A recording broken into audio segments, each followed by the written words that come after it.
So we talked in general terms earlier, but we thought that maybe to really try to have a model to think about the future, we thought we would take financial services and try to postulate a hypothesis on how there's going to be major disruption in financial services in the next 5 years. And since we wanted this to be provocative, we said, are we at a WhatsApp moment in finance? And I'll try to explain in the coming slides what do I mean by a WhatsApp moment.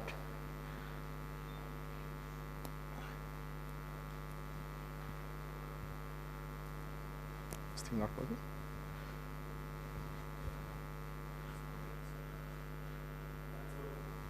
Yeah, okay. Now, let's go back to 2009. 2009, there were two major, strong set of players. There were the telecom companies, the big ones, AT&T, Airtel, Vodafone, Verizon, Telefonica, you name it. There were trillions of dollars of market cap and revenue. And a big part of the revenue was SMS messaging, which was 10-15% of the revenue. And way back in 2002, they launched something called MMS, which was supposed to be the successor, but not really adopted because of internal challenges among all the players. Similarly, in 2009, the major internet platforms like Facebook and Google were talking about how to build a platform around identity. So everything in Facebook had to be around Facebook Connect, everything in Google had to be through the Google ID, and their focus was on the desktop. So broadly, when you look at it, these two sectors represented really huge companies. But what was happening at the same time? First, there was a migration going on from voice to data networks. So more and more data was coming. The iPhone had been introduced in 2008. Android had come in 2009. So there was a voice to data network migration. There was a migration from feature phone to smartphones. And there's a migration from desktop to mobile internet.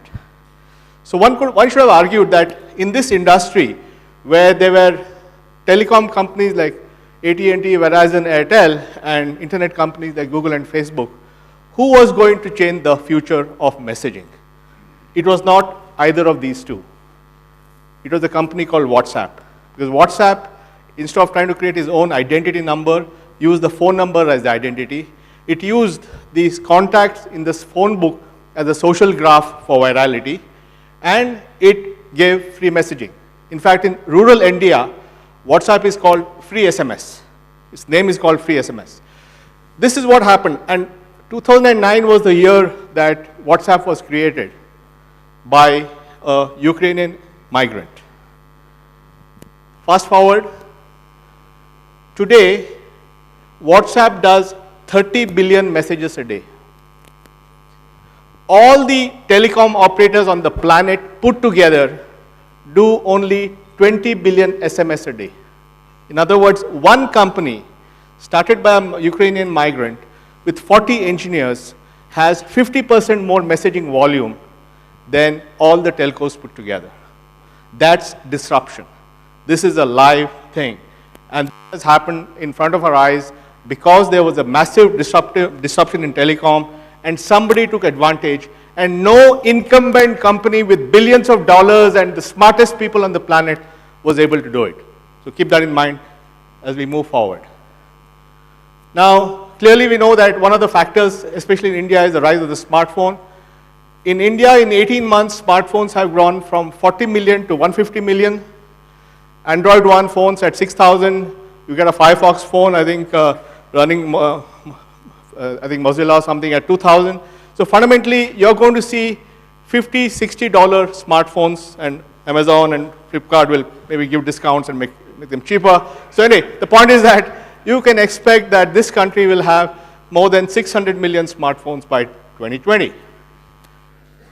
What's interesting is because we leapfrogged into the mobile internet market without a desktop internet market, India has the highest mobilization of e-commerce. What that means is that the highest percentage of transactions, e-commerce transactions on mobile is happening in India. This is a figure from Mary Meeker, and she says that India has close to 40% of its e-commerce transactions happening on the mobile phone, whereas China, UK, France, all of them are much lower. In other words, because of the fact that we leapfrog from going straight to mobile internet, the largest proportion is in e-commerce is on the mobile.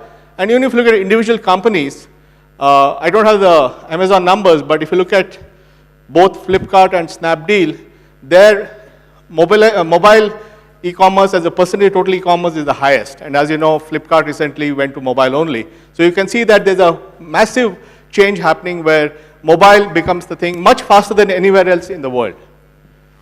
Now, the next thing is the move to cashless. How do we take our economy from cash to cashless? And again, there are some trends that we should observe here. Today, the Indian economy is still cash-driven. Only 5% of personal expenditure is electronic. 95% is cash. It's a cash economy. This cash costs us hundreds and thousands of crores of inefficiency and so on. It's a source of anonymity, source of corruption, all kinds of things. But there's some very important things happening on electronic payments. I thought I'll just share that with you. The move to less cash has already started. It's not something, it's already started. And I'll take 5 different examples of which are very different, but all of them point to the same thing. We are moving to a more digital cash society. First important point. First quarter of 2014, that was April to June, for the first time, electronic clearing of checks, electronic clearing has reached manual paper clearing. This is in only 4 years. If you look at the volumes here, from here to there, there's been a dramatic increase in electronic clearing of payments. This has been caused because of the ECS and NEFT of the RBI. It's been brought in because of the NACH developed by NPCI. It's because the immediate payment system IMPS built by NPCI. It's because of many of these payment improvements that we have done. Fundamentally, for the first time, electronic clearing is now on par with paper clearing. This is all hard data from RBI. Number 2, IMPS, which is the immediate payment system, is a brilliant innovation from the National Payment Corporation that allows instantaneous credit 24/7. This was launched in 2011. In 3 years, the volume of remittances of IMPS exceeds the Indian money order, which was launched in 1880. Think about it. Money order launched in 1880, which by the way has been discontinued because there is no more volume there, was overtaken in 3 years by an electronic product called IMPS, and you can see both the volume and the value. Today, IMPS is 1/3 of the remittance market of India in 4 years. So it happens very, very fast. Third, IMPS will soon overtake debit and credit card sales. They're already catching up. Next quarter, they will overtake debit card at POS, and I think in about 4 quarters, they'll overtake credit card. So a brand new real-time payment system launched is already overtaking traditional payments like money orders, traditional payment like debit card, traditional payment like credit card, all in 4 years, right? And if you look at the e-commerce, e-commerce is expected to grow 4 times in 5 years. Modern trade, which also will use a lot more electronic payments, will grow 3 times in 5 years. And even unorganized retail will use more and more digital payments. The other important thing is that today, 60%, I don't know the exact figure, but say 60% of e-commerce payments, I think, are COD. I don't know what the exact figure is. Let's say 60%. Or 40% are digital, let's assume 40. When you have digital payments, that 40% will become 80% of e-commerce. In other words, if e-commerce goes up by 4x, digital payment for e-commerce will go up by 8x. Get it? 8x in 4 years. So there will be a dramatic surge of e-commerce payments, which is going to happen in the next few years. Finally, and then you can look at mobile wallets. India has 900 million users who use mobile phone, who do an average recharge of 25 rupees 4 times a month. In other words, nobody knows the real figure, but the ballpark is there's 3 to 3.5 billion mobile recharges happening every month. Only 3% or 4%, again depending on the source, are digital recharges, like, from your wallet. So there's, in the next few years, that 3% is going to go dramatically, because as people have digital wallets, they can pay from the wallet, and because smartphone users are more likely to pay digitally than feature phone users, so there's going to be a dramatic growth in recharges. So I'm giving you different categories of payments. And then there's the whole DBT program of the government. LPG alone is 3 million transactions a day. In other words, LPG subsidy alone is 1 billion transactions a year, reaching into 120 million customers, which has already saved the government 15,000 crores or $2.5 billion, as the Prime Minister announced in the recent Independence Day speech. This is a completely Aadhaar-based system, and this, if you implement DBT in kerosene, food, fertilizer, electricity, water, that 1 billion transactions a year is going to go to 4 billion transactions. And that total amount that through DBT is going to be 300,000 crores or about $50 billion. And this is going to go through into all these new bank accounts being opened. So think about it. Every one of these things is a mega trend happening at a space that we are not able to visualize. And then, of course, yesterday's announcement, payment banks, brilliant, great piece of innovation from the RBI. And now we have 11, nobody expected 11, they said 4, 5, 6, 6.5, but 11 banks will come and they're going to put payment banks on tap. And that's going to create another huge revolution. Next month, they're going to announce small banks. So suddenly you have a huge amount of regulatory innovation that's going to create a whole new set of competitors in the banking space, right? So what does this shift mean? First, the Aadhaar shift. Aadhaar is now at 900 million. 900 million and enrolling at the rate of 600,000 a day, which is about 2 million a month. We are looking at 1 billion Indian residents with Aadhaar number by March 2016. What that does is, thanks. What that does is it provides online authentication. I can go anywhere and use my biometric to authenticate myself. What that does, it gives me online electronic know your customer. I can walk into any location, give my authentication, open a bank account in real time. Nowhere else in the world you have this. So that's why I'm saying when you think about the future, don't say we are trying to create the Indian version of that, because India is different. There are all these new tools coming which nobody else has, and therefore we have to reimagine in the future, we have to understand what's happening on the ground. So we're looking at 1 billion Aadhaars by March 2016. Also fundamentally, this will change the nature of authentication, the nature of credential checking.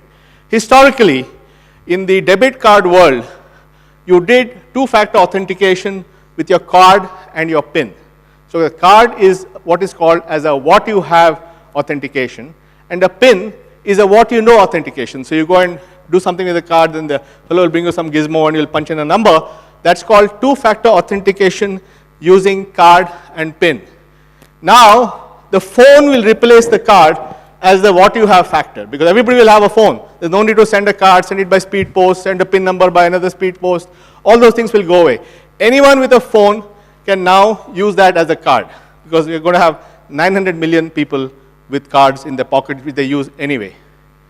But the other thing which is going to happen is the Aadhaar authentication, which allows you to authenticate your biometric on the phone, right? So I can do, like, if you look at your Apple phone, there's something called iTouch. I touch the iPhone, and then you can do Apple Pay. But that's a product of one company. What we have in India is an open platform for any vendor to use the Aadhaar authentication using biometric to do a who you are authentication on the same device which you have in your pocket. That will cost, the incremental cost to add an iris camera to a smartphone is less than $5.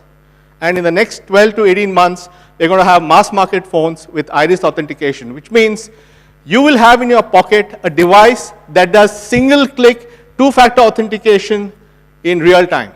Nowhere else you have this. I'm just trying to paint the whole picture because, you have to think about all the issues. Now, already these phones have come, and NTT Docomo has launched the first smartphone using iris authentication in Japan, and we are currently having tests being done. I'd like to request my friends Pramod and Vivek, you're coming, to demo live a phone which does iris authentication with Aadhaar, and for which you can do single click, two-factor. Yeah. You'll come in the middle, Vivek. These are all the gurus behind all this. I just do the talking.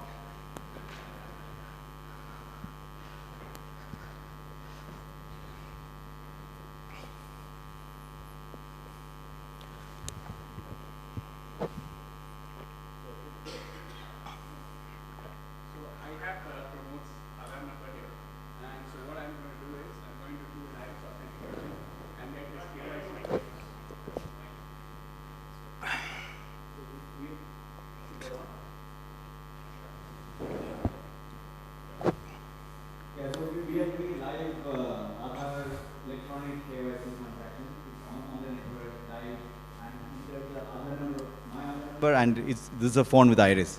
Yeah. So it's going to do it now. Yeah.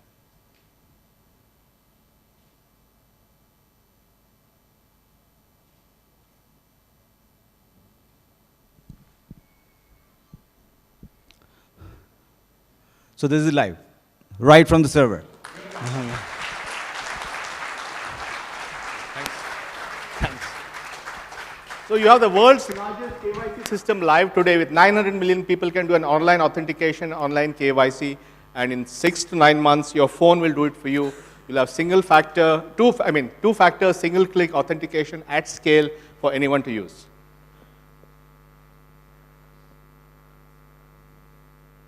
Then we have the whole push from the government. The Prime Minister's favorite program is the Jan Dhan Yojana program with the goal of giving everybody a bank account.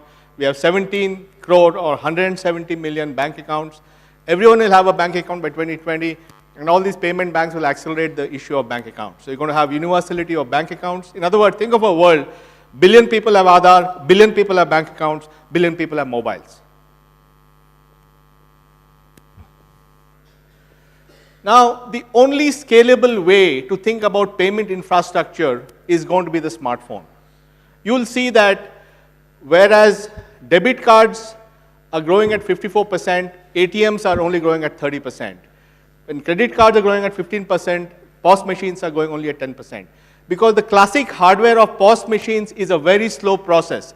The bank has to go, the merchant, I think my friend Sanjay Swami will tell you all the problems of setting up the network.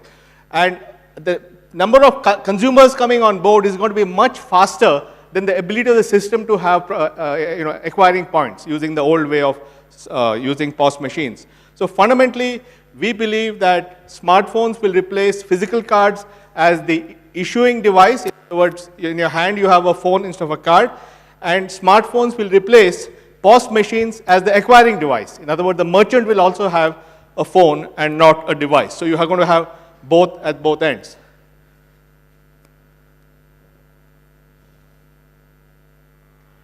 Now, and then there is the whole NPCI is rolling out something called the Unified Payments Interface. Now again, NPCI is one of the crown jewels of India. They've built the NACH, which does the clearing. They've built IMPS that does online payments. They've built Aadhaar payment bridge that does LPG transfer. They built the AEPS, which does micro ATM authentication for withdrawals. And now they built something again with the help of iSpirit and others called Unified Payment Interface. And why this is important, and why this is important in the context of payment banks, is that when you think of the way wallets and payment banks are operating today, essentially they're digitizing a person-to-merchant transaction, right? So when our friend Mr. Vijay Shekhar Sharma finally lands up, Paytm already has 100 million wallets, and if Paytm is used, say, in Uber. So whenever I use Uber, I just have to get my Paytm wallet charged, and I pay from Paytm. Similarly, Ola will have their own wallet, and Flipkart will have, and Amazon will have. Those are called P2M payments, person-to-merchant payments. It works because as long as I get my wallet once, for any transaction with that merchant, I can use the wallet. However, it does not work for P2P. In other words, if I want to give Sanjay some money, if I have a Paytm wallet and he has an HDFC Chiller wallet, I can't transact. It's as if I had a Vodafone phone and he had an Airtel phone. I can't talk to him because we are not on the same network. What UPI does is allows any wallet to any wallet transaction. It's a universal unified payment interface for interoperability among different bank accounts and wallets. So think about it. Now if I meet Sanjay, I want to transfer Sanjay 100 rupees, I just click on my phone and send 100 rupees from my HDFC Chiller wallet to his Paytm wallet. So the moment you can create an interoperable system where anybody I meet with a wallet, I can do a transaction, that lays the foundation for P2P transactions. So what you're going to see, and this thing is being launched this year. By December, we'll have at least 5 or 6 rollouts of this product. NPCI is doing it. I'm an advisor. Pramod is here. We're all helping on this. And this will allow P2P payments to happen. Now think about it. What does that mean for P2P payments? Because one thing we know is that when you want to migrate an economy from physical cash to digital cash, you need the ability for them to convert physical to digital and digital to physical cash. Because when I have cash, I want the confidence that any time of the day or night, I can take money out of my wallet and get physical money out of it. I'll need that comfort for a long time. So what's going to happen here? Think about it. We have 125,000 branches. We should go to 150,000 by 2020. ATMs may go from 180,000 to 270,000. POS machines may grow from 1.1 million to 1.5 million. BCs may grow from 400,000 to 3 million. Retail outlets may be 15 million. But everyone is a BC now. Everyone is a cash out point. So just like if I run out of change, I can ask my friend to give me change. If I run out of cash, I can talk to my neighbor and say, look, I'll give you a digital transfer into your account of 100 rupees. You may give me cash of 100 rupees. Everyone is now an ATM. 1 billion people are operating an ATM. Sorry, Sanjay, I don't know what it means for your companies. What? No, but people have to first get comfort with cash. See, I must get the comfort that whenever I want physical cash, I can remove it. Once I'm used to it, then I agree, it'll all be digital.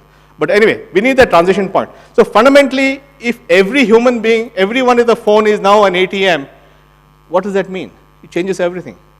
Why do we have to think about how many ATMs, get location, get security guard, put CCTV camera, all that gone. You're reimagining the whole infrastructure.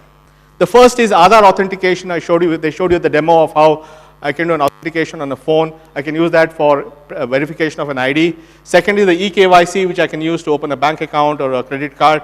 The third is e-sign. Again, Pramod and all, I worked with Ram Sevak Sharma. E-sign is a digital certificate using Aadhaar. So suppose I'm filling a form, I just have to use the Aadhaar and do a digital signing and send it across. So there's no paperwork. The fourth is the digital locker, which allows me to create a completely paperless, non-repudiatable, fully signed, encrypted infrastructure for storing documents. So everything can go on the cloud. You know, it could be a health record, could be a financial record, could be an educational record. And then I talked about the UPI. All these are ready for prime time. They're being used right now. There are applications right now. For example, income tax uses the e-sign to make sure that you don't have to send a physical printed thing. So they're all layered and open, and this will lead to an explosion of innovation at scale and speed. 5 platforms that exist today.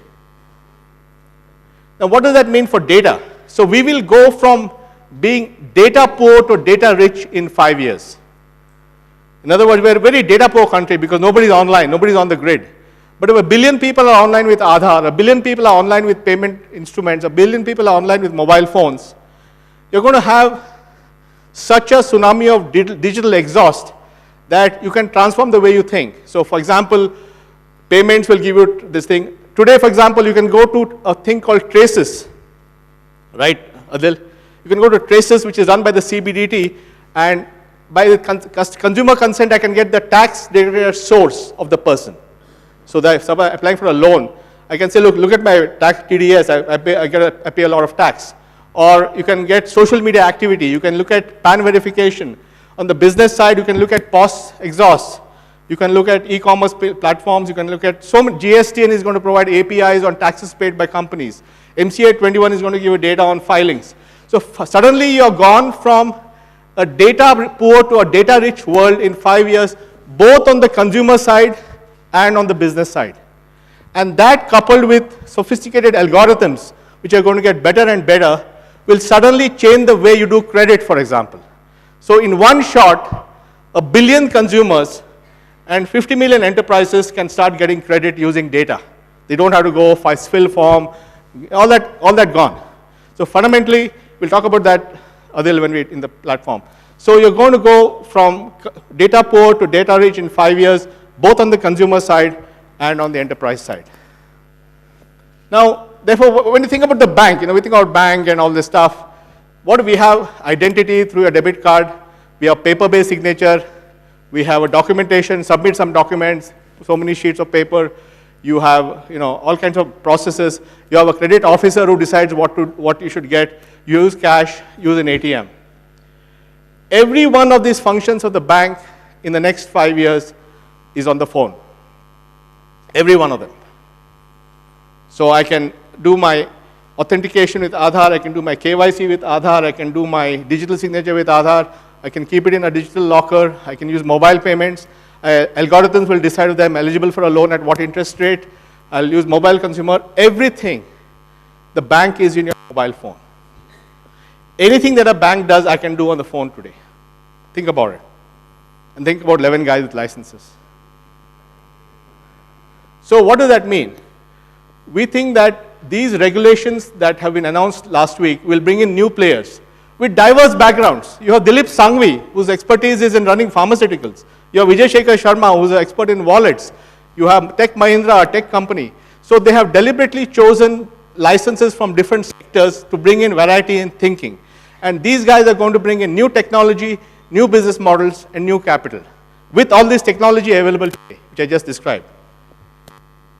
Also, we are at a point where technology will allow scale at low cost. I can service 1 billion people with a small data center, a NOC, and they'll be able to do it at very cheap. And what's happening is this whole philosophy of winner takes all, which says that when there's a reimagining of an industry, one guy is going to win everything. So one or two guys are going to dominate. And therefore, there's going to be gobs and gobs of capital that will fund these companies, saying one of them is going to be the winner. And we have seen, this is from CB Insight, these are all, okay, these market caps change by the day, so today morning it may be different. So, but that's the US market caps. And if you look at India, you have, again, they change by the day. You have at least 6 unicorns which have more than $1 billion of valuation going up every day.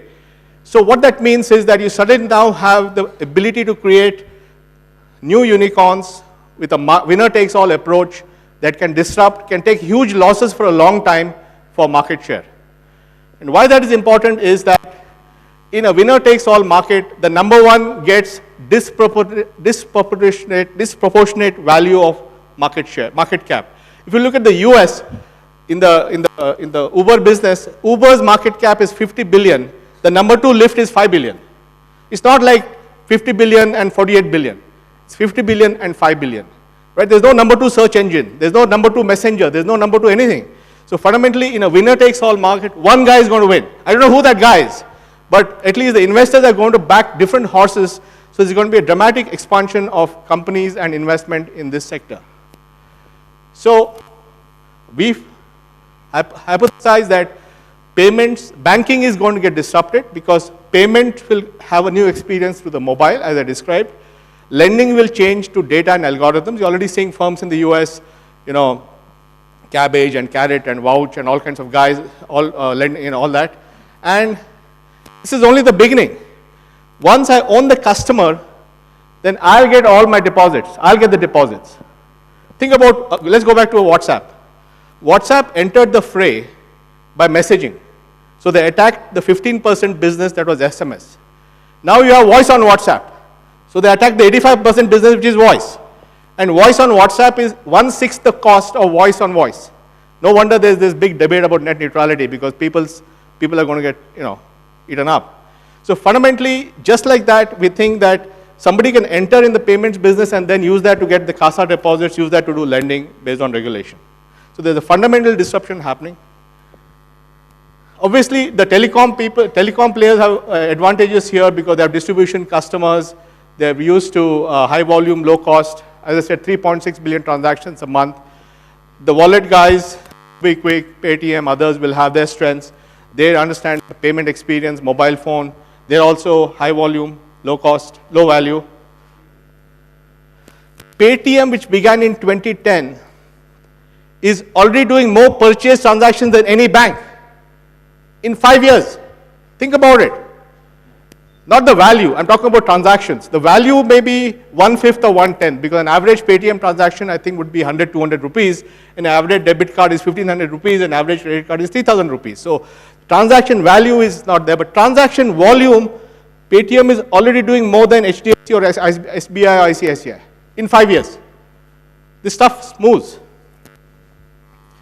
So banks obviously have advantages, head start, they have a great brand, distribution network, customer relationships, omni-channel experience, and they have the same technology. Whatever I'm describing today, any bank can use, no problem. It may be a mindset issue. So think about it. I talked about how in 2009, there was a WhatsApp moment in telecom. My argument is, in 2015, there's a WhatsApp moment for finance in India. The change is coming on many fronts, new capital flows, one-click, two-factor, smartphone, Aadhaar authentication, e-sign, unified payment, payment bank.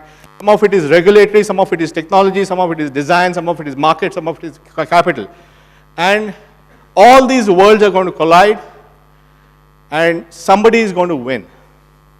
It could be a newcomer, it could be an incumbent. I don't know. But a billion people will benefit. Let the games begin. Thank you.